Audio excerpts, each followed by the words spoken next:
V Velenju so po številnih protestih zaradi previsokih položnic za ogrevanje županu predali peticijo, v kateri zahtevajo odstop vodstva tamkajšnjega komunalnega podjetja.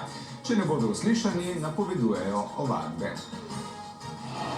Ljudska iniciativa v Velenju je tamkajšnjemu županu izročila peticijo, s katero zahtevajo odstop vodilnih na komunali, celotne skupščine, nadzornega sveta in direktorja. Peticijo je v enem tednu podpisalo več kot 1700 prebivalcev, ki niso zadovoljni z doslej sprejetimi ukrepi za znižanje zneskov na položnicah. Župan Peter Dermol je peticijo sprejel, a pojasnil, da ne vidi razlogov, da bi vodstvo komunale odstopilo. Če jih župan ne bo upošteval, v iniciativi napovedujejo zaostrovanje aktivnosti in kazenske ovadbe. Med drugim tudi pripravljamo določene kazenske ovadbe, saj smo zaznali kar nekaj nepravilnosti. Govorimo komunalno podjetje, relacija Mestna občina Velenje in komunalno podjetje.